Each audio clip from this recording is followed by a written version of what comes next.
អ្នកទាំងអស់គ្នាបានលើអំពីអុកស៊ីសែននិងកាបូនឌីអុកស៊ីតអុកស៊ីសែនគឺជាអ្វីដែលយើងដកចូលកាបូនឌីអុកស៊ីតគឺជាអ្វីដែលយើងដកចេញទូយ៉ាងណាមានឧស្ម័នមួយទៀតដែលសំខាន់គឺឧស្ម័នកាបូនម៉ូណូអុកស៊ីតដែលក៏មាននៅក្នុងស្ថានភាពខ្លះនៅក្នុងបរិយាកាសដែលនៅជុំវិញយើង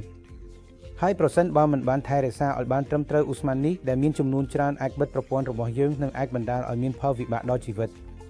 កាបូនម៉ូណូអុកស៊ីតគឺជាឧស្ម័នតែគ្មានក្លិនទេអ្នកមិនអាចមានអារម្មណ៍ដល់វាផងដែរវាអាចមាននៅជុំវិញបរិយាកាសរបស់អ្នកដោយគ្មានការយល់ដឹងរបស់អ្នកការបំពុលដោយកាបូនម៉ូណូអុកស៊ីតអាចកើតឡើងប្រសិនបើអ្នកកំពុងដុតប្រេងឈើឬឈាមឬអង្គារក្នុងបរិយាកាសបិទដែលមានការផ្លាស់ប្ដូរខ្យល់អន់អ្នកបានលើអំពីមនុស្សជាច្រើនព័ត៌មានអំពីមនុស្សស្លាប់នៅក្នុងឡាន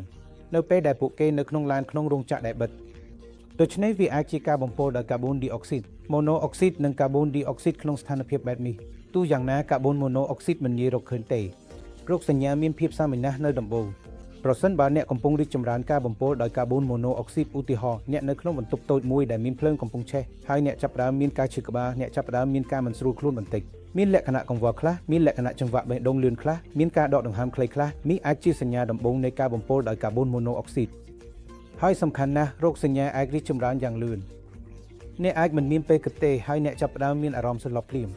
ហើយប្រសិនបើអ្នកនៅម្នាក់ឯងអ្នកអាចសន្លប់រត់ចេញការបំពុលដោយកាបូនម៉ូណូអុកស៊ីតដែលមិនបានព្យាបាលអាចនាំឲ្យស្លាប់បានព្រោះវាអាចបង្ហាញខ្លួនយ៉ាងលឿន